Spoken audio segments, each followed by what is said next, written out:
আসসালামু আলাইকুম ওয়া রাহমাতুল্লাহি ওয়া বারাকাতুহু।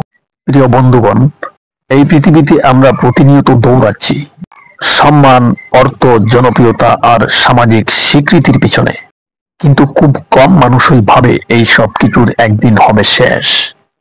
একদিন আমাদের চোখ থাকবে খোলা কিন্তু দৃষ্টি থাকবে না, মুখ থাকবে হা কিন্তু শব্দ বের হবে না। আর সেই মুহূর্তে কেউ পাশে থাকবে না, কেউ ক্ষমা চাইবার সুযোগ দেবে না, কেউ আর সময় দেবে না। সেই অনন্ত যাত্রার শুরু হয় যেখানে একটি রূহকে টেনে নেওয়া হয় এক অন্ধকার চিরস্থায়ী কারাগারে, যার নাম সিজ্জিন।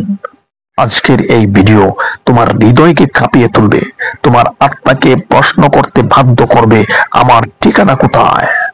চলো একসাথে প্রবেশ করি সেই ভয়ানক সত্যের দরজায়, সিজ্জিনের ঠিকানায়। সিজ্জিনের ঠিকানা। সে আর কিছু বলতে পারছিল না, শুধু একবার মুখ হা করেছিল, তারপর নিস্তব্ধতা। চোখ খুলেছিল কিন্তু তাকিয়েছিল না, মুখ ছিল খোলা কিন্তু কোনো শব্দ বের হয় না, কারণ সে তখন আর এই জগতের ছিল না।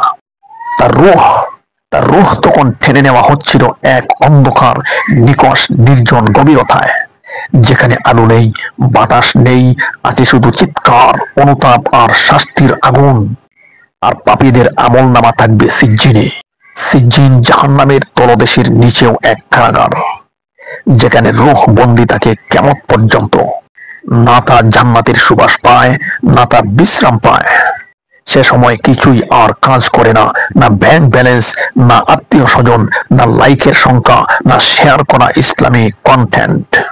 যে নামাজকে তুচ্ছ মনে করে ফেলে গিয়েছিলে, যে হারাম সম্পর্ক আবেগ বলে চালিয়ে দিয়েছিলে, যে গীবত, অপবাদ, অপচয়, জুলুমকে নরমাল ভেবেছিলে, যে তাওবা পিছিয়ে দিয়েছিলে সময় নেই বলে, সেই সব কিছু আজ সিজ্জিনের রসাদ।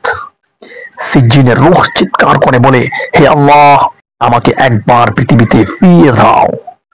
আমি নামাজ পড়বো, রোজা রাখবো, মা বাবাকে জড়িয়ে ধরবো, কিন্তু শুনে উত্তর আসে, না, তোমার সময় শেষ।